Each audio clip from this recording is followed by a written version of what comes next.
Estamos ao vivo na NeuroIA, o primeiro podcast voltado para inteligência artificial no autismo e nos demais transtornos do neurodesenvolvimento. Meu nome é Everton Souza, sou pediatra, especialista em desenvolvimento infantil e hoje eu recebo aqui com uma grande honra o Warley Cordeiro. Se apresente para nós aí, Warley. Olá, Everton. Que alegria.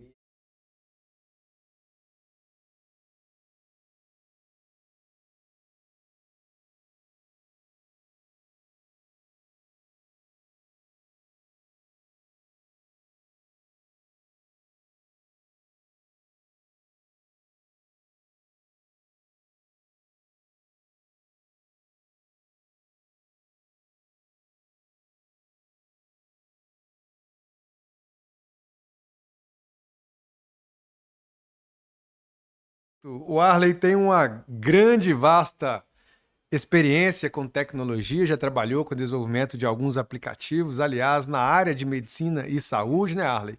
Eu acho que nada mais do que trazer este grande homem para a gente discutir sobre as aplicações no neurodesenvolvimento da inteligência artificial. O Arley, e aqui, como você sabe, os convidados da NeuroIA são vocacionados com o reino, né? Com a mensagem de Cristo ao centro, né? É mais uma oportunidade para levarmos essa mensagem do Evangelho, a mensagem de Cristo, para tantas e tantas pessoas. E você separou um texto para nós neste dia. Fala aí pra gente, Warley.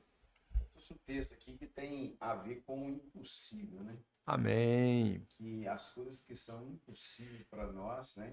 Está lá em Lucas 18, no versículo 27. E Jesus disse, né? Mas ele respondeu: os impossíveis dos homens são possíveis para Deus. Perfeitamente. Então, tudo aquilo que a gente achar que não há possibilidade aos olhos humanos, né?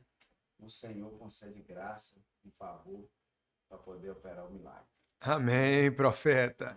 E ela é uma passagem muito importante, né, Warley? Que é a passagem onde fala sobre aquilo que é improvável muitas das vezes e aquilo que é o que precisamos fazer para viver o improvável, né? Muitas vezes temos de abrir mão de certas coisas, né? Como que foi essa passagem onde Jesus diz aos discípulos essa Isso passagem? aconteceu logo depois da parábola do jovem rico, né? Perfeitamente. Onde o jovem rico depositava toda a sua confiança, né? Ele achava que com o dinheiro dele ele poderia comprar, né? Os acessos, né? Ao reino, né? De Deus, né? E Jesus já logo de cara falou assim, ó, pode vender tudo aí. Vai dar uma turma aí, que aqui a graça é de graça. E olha que ele estava a um passo de viver o que era impossível, né? Bastava uma única atitude, né, Ale? E muitas vezes em nossas vidas é assim, né? Estamos a um passo de viver o improvável, o impossível e depende de um único ato, né? Jesus queria, na realidade, era ver onde estava o coração. Exatamente. E às vezes o coração faz com que você pense que para você viver debaixo da graça, né, viver na presença do Senhor, aquilo que você faz, né, a sua força, né, aquilo que você emprega, né, as suas obras, a sua mão, vai te dar acesso ao reino. E na realidade, tudo nos foi concedido, né? Amém, profeta. E olha que ali Jesus não estava se opondo a quem tem dinheiro ou não, né? É importante deixar claro isso, né? Que ser rico não é o problema. Ele ser o jovem rico não era o problema, não tinha problema algum. Estava falando mais do estado dele em questão ao sentimento Isso. dele, né? Aquilo que ele estava vivendo ali naquele momento. Onde está o amor Onde dele, está o né? amor dele, né? Onde estava o coração dele, né? Ele poderia ter todas as riquezas, conquistar, ser dono de grandes empresas, mas que o coração tivesse fiel ao Senhor, né? Amém. Confiando no Senhor, né? Amém. Cristo no centro, né, meu irmão? Sempre. Amém. Bom texto você trouxe para nós meditarmos, Ale. Amém. As coisas impossíveis aos homens são possíveis para Deus. Nós cremos que grandes coisas o Senhor fará. Amém. Até porque nós somos os improváveis, né? Muito bem, Arley, muito bem. Começamos já com o pé direito, hein, meu amigo? Muito bom texto. E você separou algumas perguntas, né? Algumas perguntas direcionadas Isso. para entender melhor essa revolução da inteligência artificial no transtorno do espectro do autismo, no TDAH. Me diz aí, Arley, o que que acontece das suas dúvidas aí? Ó, eu estudei um pouco sobre o assunto, né? Perfeito, Eu meu achei irmão. interessante, né, o potencial, né, Everton, Exato. da inteligência poder auxiliar tanto os profissionais, né, quanto os familiares nesse, nesse assunto do autismo, né? Perfeito. Então, eu preparei 5 perguntas. Opa, vamos lá. Vamos ver se eu vou conseguir responder todas, hein? Nossa, sempre batendo forte. Batendo forte. Tá? Com as duas pernas. Apesar que ontem nós passamos. Passou apertado, é verdade. Então, olha lá, ó, a inteligência artificial já consegue diagnosticar o autismo sozinha e Perfeito. sem médico? Perfeito. Excelente pergunta. Você já começou batendo Na canela. na canela, né? Perfeito. É muito bom essa sua pergunta para a gente colocar alguns pingos nos is, né? Aham. E até mesmo a NeuroIA, ela surgiu dessa demanda, né? As coisas estão muito fragmentadas, são soluções validadas que temos até o momento, mas está muito fragmentado esse conhecimento, sabe, Arley? Falta ainda essa iniciativa de aglutinar isso tudo, de transformar. E os estudos até falam que a grande dificuldade é tornar essa ciência translacional. O que quer dizer esse termo ser translacional? É você sair do laboratório, de dentro das universidades, e colocar isso dentro das casas. Lá para a Uhum. Dona Maria, que está lá no canto, com pouco acesso, como que isso pode mudar a vida da família Da dela, né? família, né? Então, essa é a maior dificuldade. De antemão, eu sempre gosto, né, nas minhas aulas, em todo esse processo que eu participo de educação à inteligência artificial, eu sempre começo com as informações centrais, né, que são os destaques. Porque senão você vai falando, falando, falando, falando, que a pessoa perde a, né? De destaque, o que eu posso te dizer, Arley, que em termos de diagnóstico, né, veja que esse é um termo complexo, né, para dizermos sobre neurodesenvolvimento, sobre diagnóstico, mas em termos de diagnóstico, hoje os dispositivos que lançam mão da inteligência artificial, eles possuem um acerto, que é traduzido na ciência de acurácia, um acerto de mais de 90%. Quando eu estou falando de mais de 90%, eu estou falando de próximo de 100%. 97%, 98%, bem próximo de 100% é o acerto hoje desses dispositivos que lançam mão de inteligência artificial, especificamente no transtorno do espectro do autismo. Existem alguns estudos também no TDAH que o acerto ele é bem próximo disso também, em torno de 94, 95%. Então, em termos de diagnóstico, a acurácia, o acerto é grande, próximo de 94, próximo de 97% das duas maiores condições. Então, é algo que muda muito essa realidade.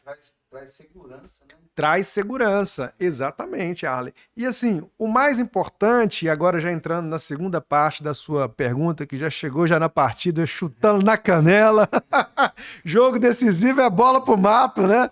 Mata-mata, né? Então, é sobre se vai substituir, né? O principal dos dispositivos de inteligência artificial não é substituir ninguém tratando-se de neurodesenvolvimento, e sim somar, conciliar.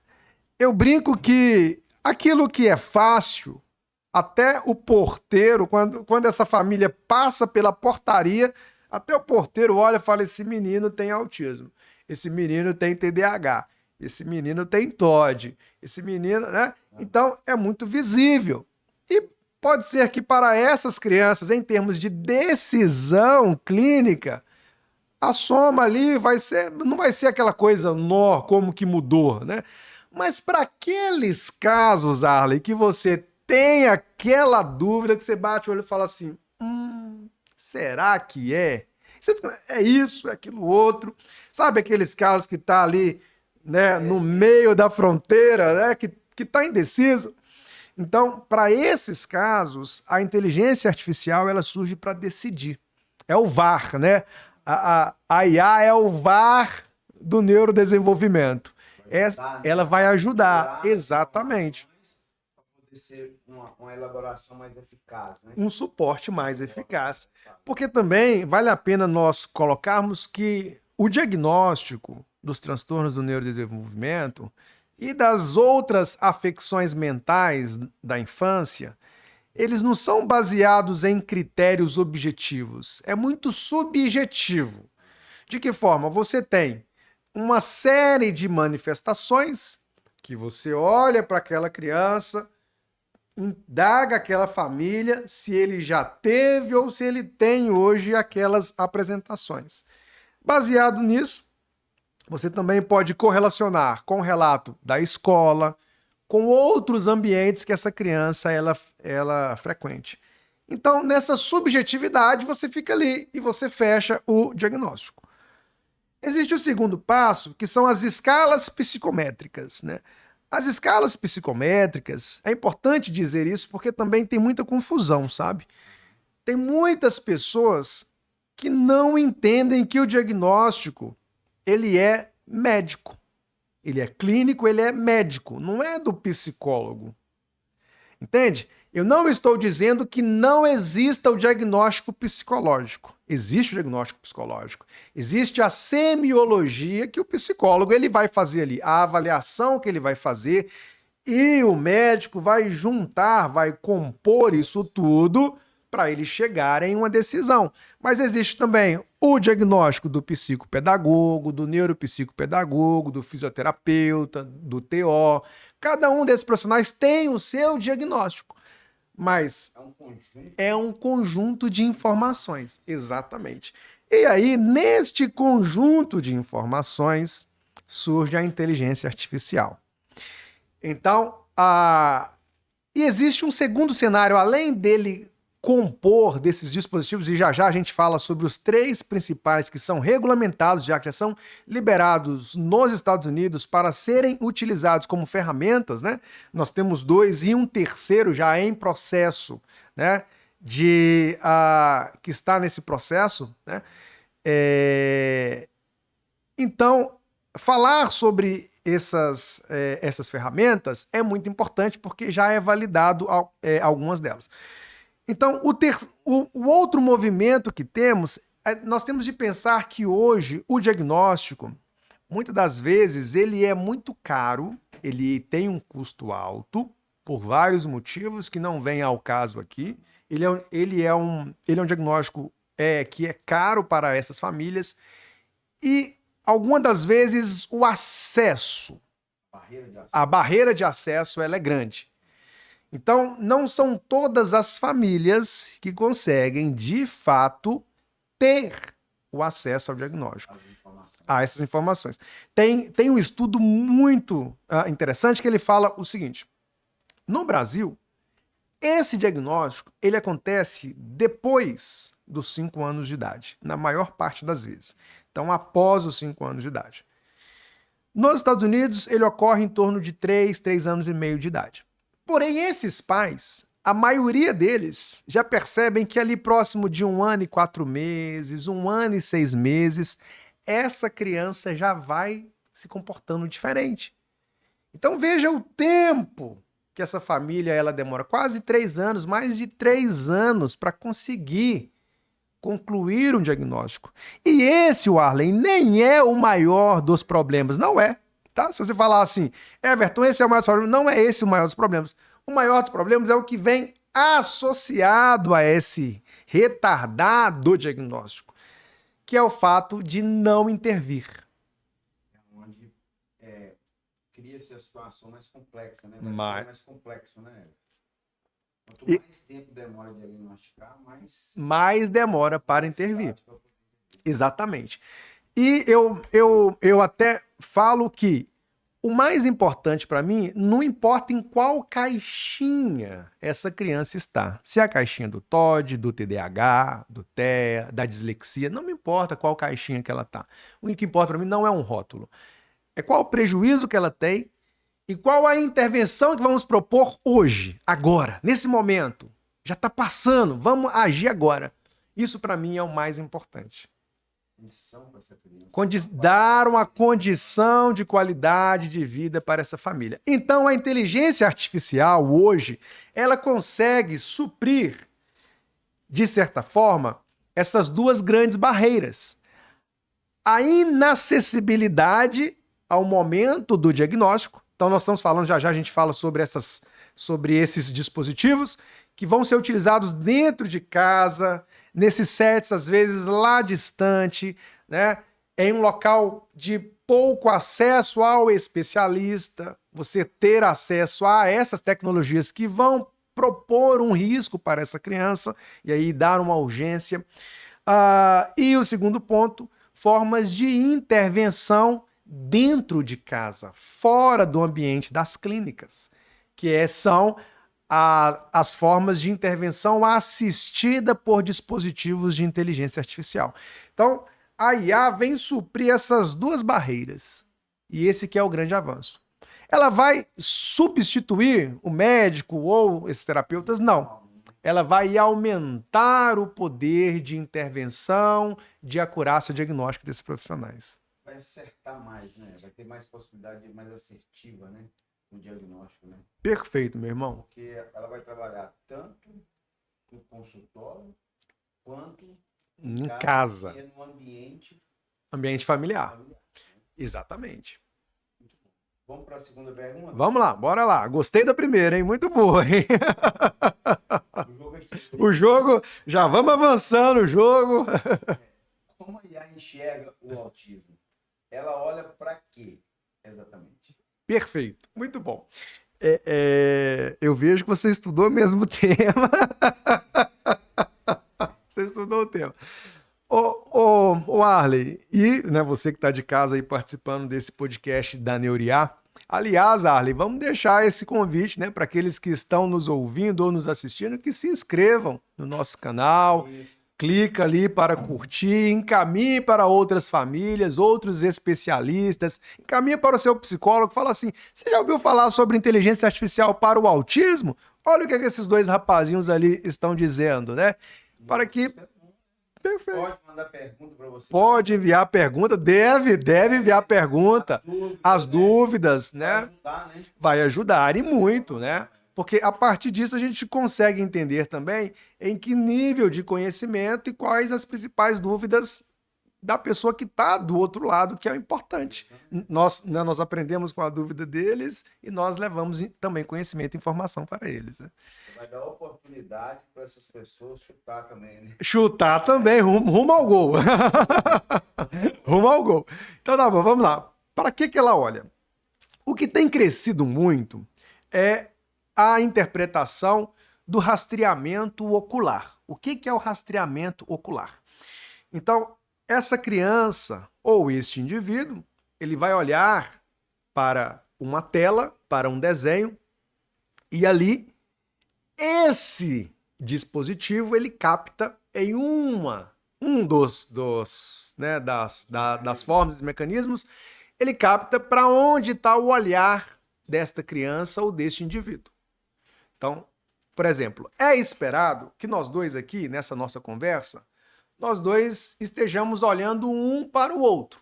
Correto. Então, eu vou olhar para o centro do seu rosto e menos disperso para a periferia. Já é entendido que uma das dificuldades centrais no transtorno do neurodesenvolvimento é a atenção ou o foco. E, além disso, especificamente no transtorno do espectro do autismo, é a reciprocidade ou a atenção durante a interação. Ele entender, o Arley, pela teoria da mente e outros princípios, que existe um interlocutor com ele. E o apego dessas crianças é muito mais para as formas geométricas, para estímulos sensoriais, estímulos de luz. Então, por exemplo, nós estamos aqui hoje, neste cenário maravilhoso aqui da Neuriá. O indivíduo autista, ele não iria estar olhando para o centro da sua face, ele ia olhar para a luz que pisca ali atrás, ele ia olhar para essas cores que realçam aqui da logo da Neuriá, ele ia olhar para o detalhe da sua camisa. E os dispositivos de tecnologia com inteligência artificial, eles são capazes de detectar essas nuances.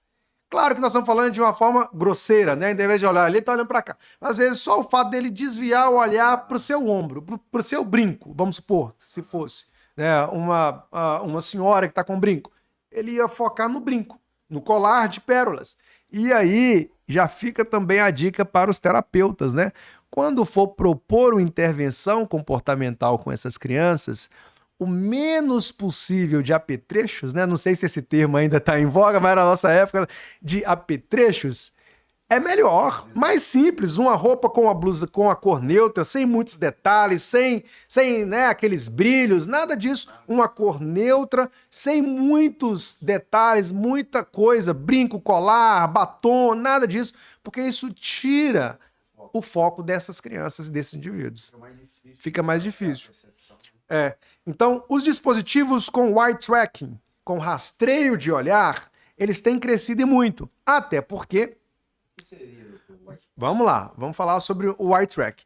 Até porque esse rastreamento do olhar, ele é a tecnologia mais lançada à mão nesse momento para o diagnóstico.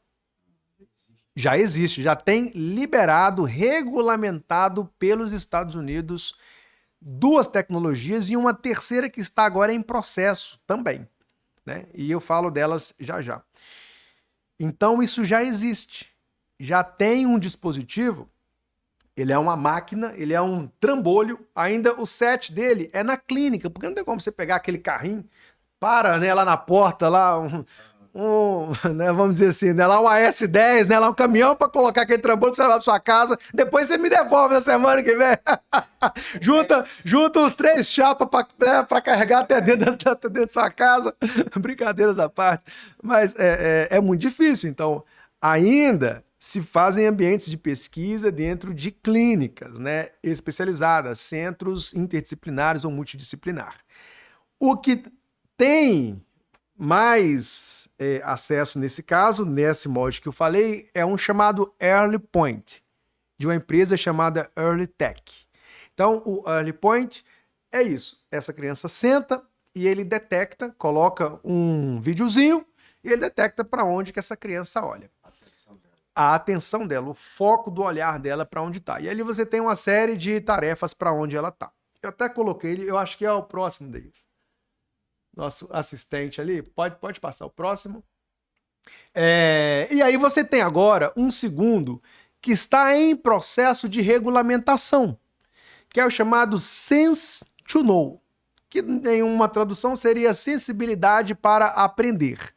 O Sense to Know, ele não é regulamentado nesse momento, mas ele está em fase de regulamentação nos Estados Unidos pela agência de saúde lá, que é o FDA, ou FDA.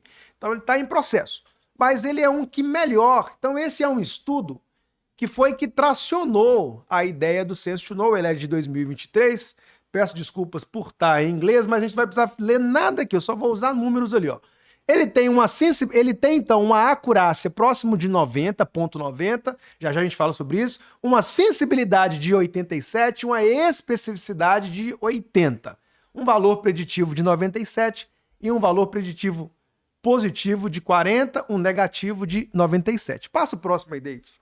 Então, o que quer dizer esses? Então, olha só, esse que é o desenho do Sense to Know. E o Arley, o que é mais interessante ainda, que ele é acessível na palma da mão, em um tablet. Essa mãe, na casa dela... Lembra que eu falei que o outro, que é o Early Point, precisaria de 3, 4 chapas para pegar aquele trambolho e levar até a casa? Não existe isso. Esse aí é uma acessibilidade que é feito com um tablet, com um celular, com um dispositivo móvel.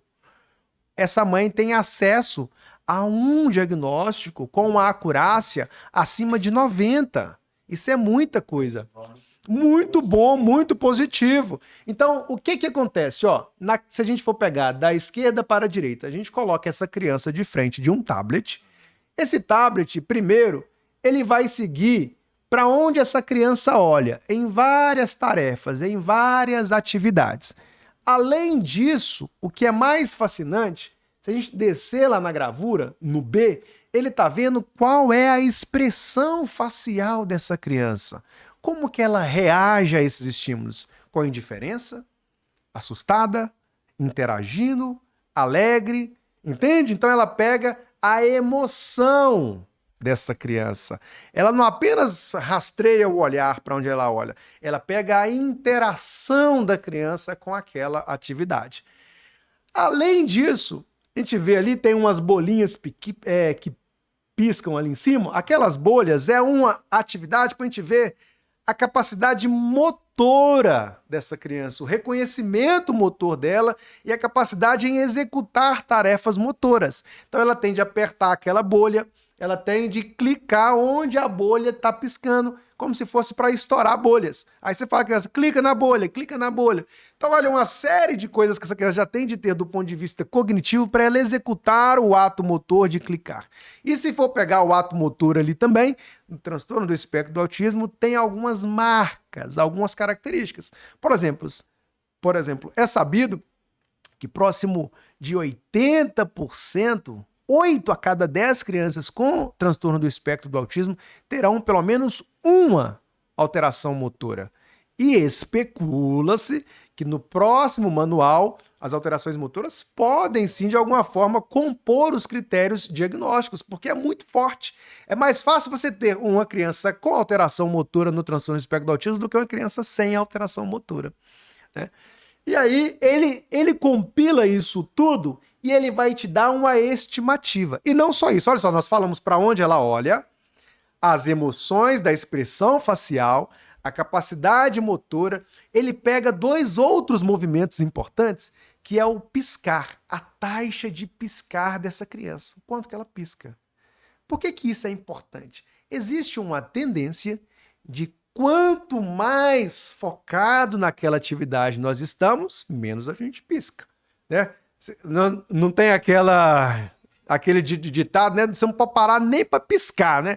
Você tá vendo ali o jogo centrado, Brasil contra Japão, mata-mata, 47 do segundo tempo, 1-1, quem fizer classifica. Você tá ali centrado, vendo, então você vai piscar menos, né? E percebeu que as crianças com transtorno do espectro do autismo, eles têm milimetricamente, milissegundos, mais tendência a piscar do que as crianças sem. Então, ao olho nu, né, ao face-to-face aqui, você não vai conseguir. Ah, o Arley piscou 0,3 milissegundos aqui quando a gente fazia interação, você não vai conseguir. Então veja como que a gente ganha em acurar. É muito grande, Arley, é muito grande. A detecção dos sinais é muito grande, né? Né, você percebe como que muda também a forma de olhar para o transtorno. Você não olha só aqui, você começa a olhar 360, né? Passa o próximo, Davis. Então, a partir daí, esse estudo interessantíssimo de 2023, não apenas isso, com as análises estatísticas, ele pôde determinar qual é a variável que mais pesa, passo próximo, que mais pesa para o critério diagnóstico objetivo, né? Então, por exemplo, para a gente pensar do ponto de vista comportamental, e eu já estou quase no fim dessa nossa segunda pergunta, para não me estender muito, quando a gente pega os critérios diagnósticos comportamentais, eles têm 2 grandes eixos. Se eu não preencher esse eixo A, eu nem avanço para o eixo B, porque não faz sentido. Eu tenho de dar check em todos os 3 critérios dessa coluna A. E essa coluna A, ela está me falando sobre a capacidade dessa criança de se comunicar e de interagir socialmente, seja através do olhar, do sorrir, do apontar, da expressão facial, das emoções, ela tem de interagir de alguma forma. Além disso, como é que é a linguagem verbal e não verbal? Como que é a gesticulação dessa criança? Tá acoplado? É tipo aquela máxima do Chaves, né? Você lembra do Chaves? Quem aí vai lembrar do Chaves. Tinha uma máxima do Chaves que ele fazia assim, sim, não... Então, assim, não tem...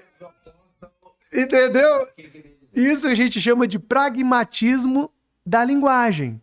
Então não tem um acoplamento, não tem um uso certo. Ele tá falando sim, não, né? Para quem tá só nos ouvindo, o Chaves tinha aquela massa. Quando ele ia falar o sim, ele fazia o gesticular com a cabeça de não. Quando ele falava o não, ele fazia o gesticular da cabeça de sim. Ou seja, as coisas não estavam fechando, né? Tava batendo. Então, se eu não preencher isso, eu nem avanço para a próxima coluna critério B. E aí que muitos erram, mas isso é papo para outro momento. E ali, se a gente pegar nesse quadradinho B ali, ó, a gente vai pegar aqueles números lá embaixo, 0,9 vezes 0,32, você vai ver que é o maior peso, 0,32. O que é o 0,32? É a capacidade dessa criança em fixar o olhar. Lembra que eu falei do não piscar? Olha como que o não piscar é um dado objetivo para fazer o diagnóstico de uma criança que tem transtorno do espectro do autismo. Veja, ele é indireto nos critérios comportamentais. Lembra que eu falei sobre a qualidade da interação? Se eu estou interessado, eu estou aqui, ó, centrado. Se eu não estou interessado, eu vou deitar, vou até cochilar, né?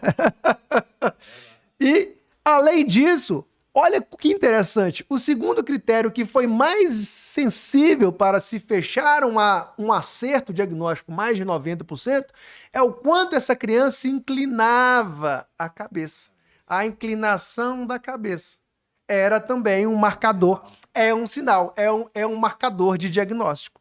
Ou seja, isso a gente não consegue com o olho nu, com o olho humano, e nem existe nos critérios comportamentais diretamente, mas indiretamente a gente consegue avançar. Artificial, Detectar melhor. essas nuances. A inteligência artificial, ela tem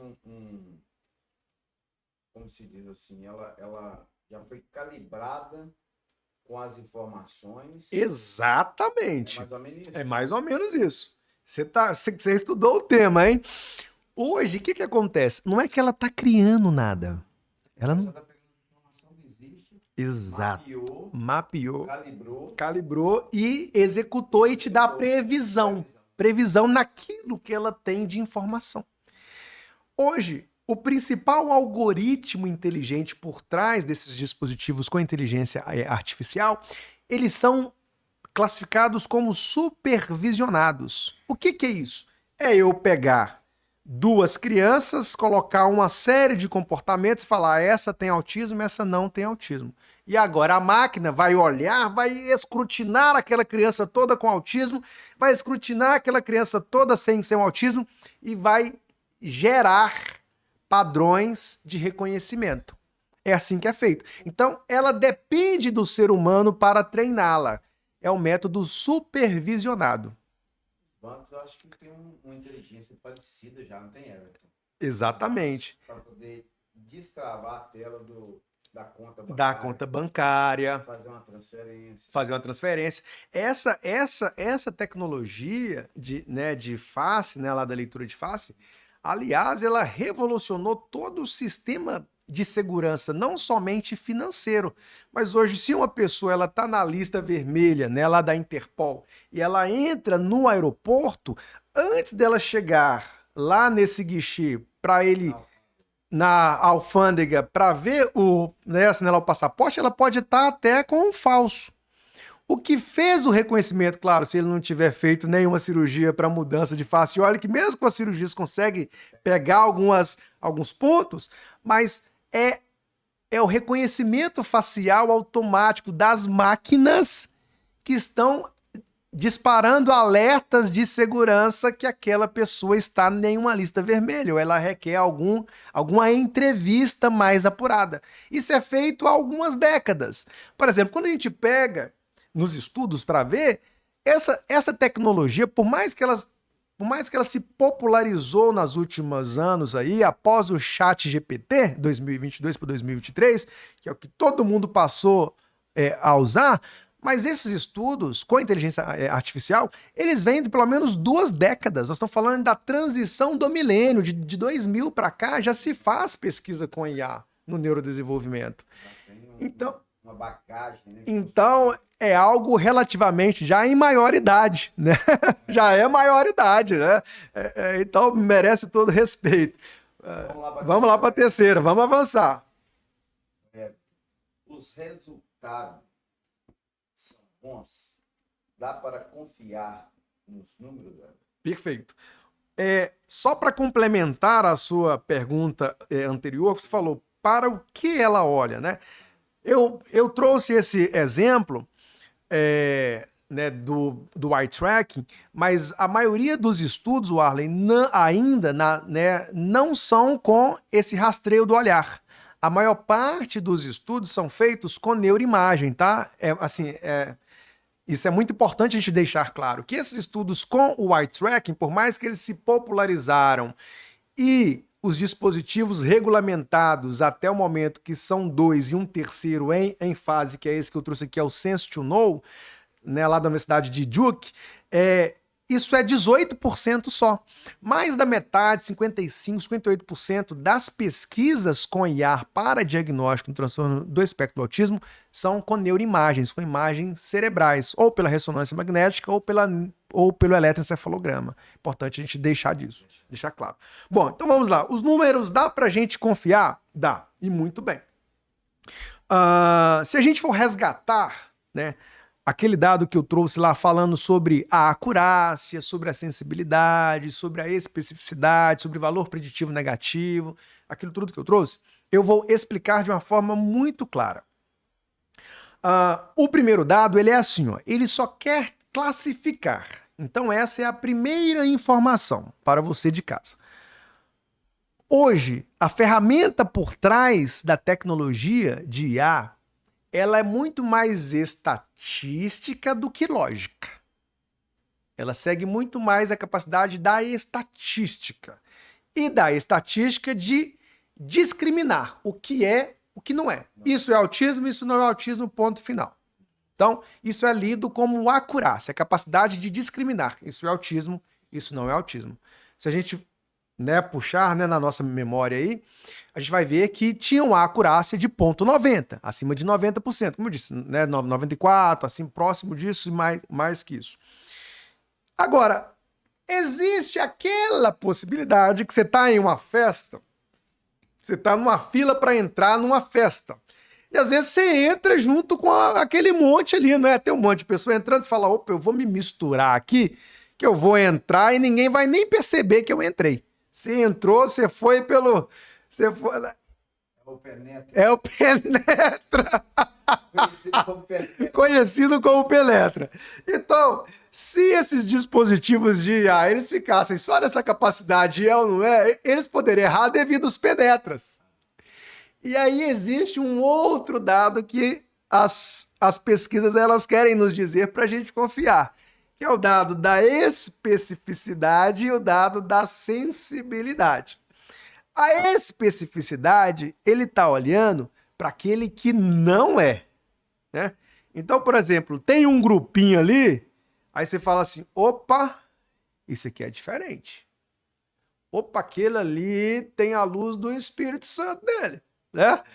Aquele ali, ele é separado. Aquele ali tem um negócio diferente. Vem cá, opa, sai desse montinho aí, que você não pertence a esse grupo aí, não. E é assim que nós somos chamados pela graça, né? Que é Cristo, né? É assim que ele um dia nos alcançou. A gente estava misturado ali naquele monte de coisa errada, mas Deus, né, através do seu Filho, né? Através de Cristo, ele olhou para nós, né? E aqui a gente faz muita menção de Cristo, que é a mensagem da cruz, a mensagem que nos salvou, que nos redimiu, que nos comprou, que nos trouxe para uma nova vida. A mensagem de Cristo no centro. Foi assim conosco. A gente estava ali naquela mistura. Deus olhou para, opa, isso aqui é diferente. Então, a especificidade, ela está olhando para aquele que está no meio ali, mas que não pertence ali. Não, você não faz parte daí, não. Sai daí. Não é verdade? A gente tem essa ferramenta da época. Lá na época de Cristo nem tinha essa ferramenta. Que tava no meio da multidão. Conta pra nós aí, vai lá, profeta. Segura assim, ó, tira ele do meio da multidão que eu vou curar ele. Opa, aleluia. Tá vendo? Já tava usando inteligência artificial lá, ó. Assim, não, o negócio é poderoso. Então, assim foi, né? Cristo chamou aquele cego, né? Tira ele da multidão para ser curado, né? Então, essa é a especificidade. É aquele que está no meio, mas que não é. Não pertence que não pertence àquele. E a sensibilidade é uma outra métrica, que é aquele crente que não entendeu ainda a graça através da figura de Cristo. Ele não se sente merecedor, ele acha que ainda tem de ser pela justiça própria, ele tem de fazer para merecer. E aí ele fica ali, meu Deus, eu não sou, eu estou na dúvida. Então, a sensibilidade, ela quer pegar todos que têm características que possam englobá-lo nesse grupo, nesse núcleo. Então, todos, né, trazendo mais uma vez para a mensagem de Cristo, todos, Deus, ele, né, pelo ato do seu filho, ele não veio pro Arley, não veio pro Davidson que está conosco, não veio pro Fabrício que está conosco, veio para todos. Todos nós temos uma partícula do céu. 99. Tá vendo? Por isso que é bom falar com o profeta. Conta para nós aí. A passagem das 99 ovelhas fala que o bom pastor, por mais que uma se desvie, né, ele deixa as 99 e vai atrás daquela que está desviada. Exatamente. E nunca foi sobre as 99, nem sobre aquelas que foram desviadas. Toda a vida foi pelas 100 ovelhas. Pelas 100 ovelhas, exatamente. Não abre mão das 100. Da 100. Se tiver uma, vamos atrás. E a sensibilidade é isso. Então você pode ter, aí veio, discriminou, não é, mas existe aquele que tem um chamado diferente, que ele não pertence ali. Ela vai e tira. E existe aquele que está ali no meio que não se acha, tem uma característica que engloba ele em todos, ela vai e coloca. Então, a sensibilidade é a capacidade de uma ferramenta, de um dispositivo de inteligência, né, de artificial, falar a característica mínima para ele poder ser. E passa gente que não é. Passa gente que não é, porque ele tem a característica mínima. A expressividade não, ela falando assim, a característica necessária. E a gente pode aplicar isso aí de muitas formas. Você já tá pensando. Então, Arley, todas essas métricas são feitas com a inteligência artificial. Então, especificamente sobre o Sense to Know, que aqui a gente trouxe hoje, que é o que está em processo de validação pelo FDA ou pelo FDA, ele tem uma acurácia boa, ele discrimina quem é, quem não é, ele tem uma especificidade boa, ele tem uma sensibilidade boa. Aí agora nós vamos colocar na prática, que é o valor preditivo negativo e o valor preditivo positivo. Quer dizer o seguinte, quando ele fala que não é, não é. Um valor preditivo alto. Mas existe um valor preditivo positivo, em alguns estudos, um pouquinho aquém, um pouquinho baixo ainda. Então, por isso que às vezes juntar as informações é muito mais importante do que simplesmente estamos dizendo que apenas o Sense to Know, que apenas o Canvas DX, que apenas o Early Point vai fazer o diagnóstico. Não, eles vão ser ferramentas para compor. Muito bem, vamos avançar. Vamos lá para a quarta pergunta. Bora, meu irmão. De onde vêm esses dados? De onde vêm esses dados? Os cientistas constroem tudo do zero? Perfeito, meu irmão. São duas perguntas. São duas perguntas boas, bem intencionadas e bem direcionadas. Hoje, Arley, esses dados, eles vêm de grandes bancos de dados, né? E, aliás, por isso que muitas vezes isso tem um custo, porque às vezes são bancos de dados privados, alguns deles são consórcios com grandes instituições de ensino, né? E, aliás, quanto mais tivermos dados disponibilizados, acessados pelas pessoas, quando você popularizar esses dispositivos de inteligência artificial e eles forem atualizados, cada vez mais vai aumentar o poder de acerto. Ele vai alinhando, ele vai alinhando. Ele vai vendo características no Arley, vai vendo características no Davidson, características no Everton, características no Ícaro, no Fabrício, no fulano, no ciclano. Ele vai calibrando. Ele sabe o que é ovelha, o que é lobo. E o que é lobo. Exatamente. Identificando perfeitamente. Ele vai ver muito mais ovelhas e muito mais lobos e vai saber diferenciar só pelo cheiro. Ele é capaz disso, né? Então, hoje, esses dados têm ainda essa limitação.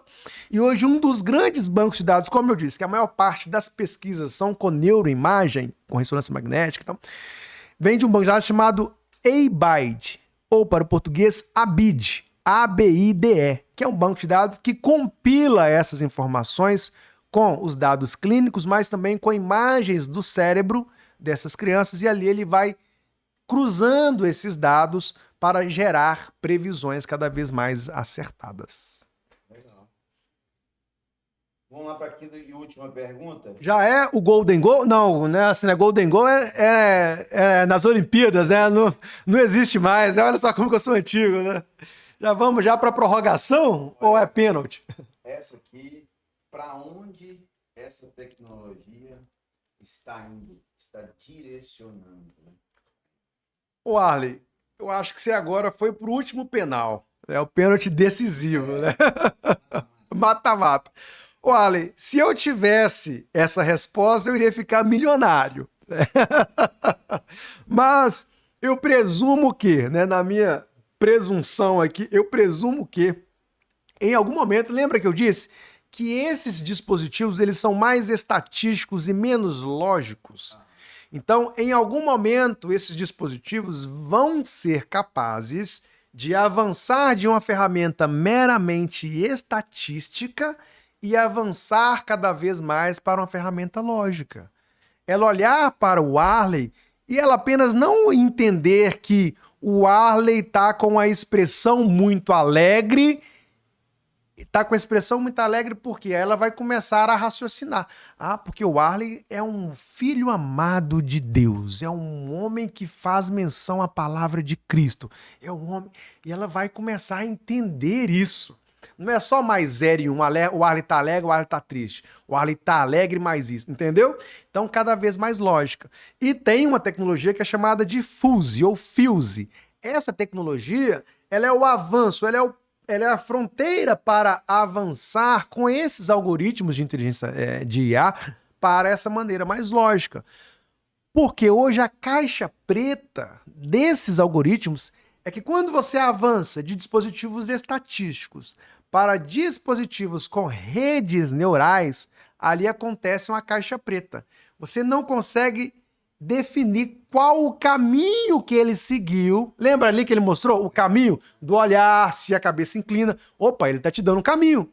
Agora, se eu avanço com redes neurais, fica tudo nebuloso. Seria fazer junção das informações. Fazer junção das informações lógicas e estatísticas. Trazer isso tudo para dentro do algoritmo. De um algoritmo. E não apenas isso. Os cientistas, eles querem que a resposta seja baseada em uma lógica, e não apenas a resposta. Para você ali conseguir supervisionar o que está sendo feito. Perfeito, perfeito. Isso aí. Obrigado aí, né, pelas informações, pelas dúvidas que foram trazidas, esclarecidas. Amém, meu irmão. E eu acredito que isso é um passo, né? Importante. Mais uma ferramenta importante aí que Deus tem dado conhecimento, né? Para que você possa trazer, né, mais sustentabilidade aí e acessibilidade, né, para essas famílias, para a medicina, né, os profissionais, né? Perfeito. Parabéns aí pelo seu trabalho. Perfeito, meu irmão. Doutor Everton aí, abençoado. Amém, amém. Obrigado pelo carinho. Amém, meu irmão. Muito alegre de estar aqui participando. Amém. Estamos juntos nesse projeto aí. Amém. Arley, eu que sou muito agradecido pela sua presença, ficamos honrados, tá bom? Você poder contribuir de forma tão rica, um homem com experiência nesse ramo de tecnologia, e dizer a você de casa, né? Para acompanhar aí nossas redes sociais, que em breve mais novidades sobre soluções de inteligência artificial no autismo e nos transtornos do neurodesenvolvimento, porque a NeuroIA veio para ficar. Um forte abraço e até mais. Tchau. Tchau.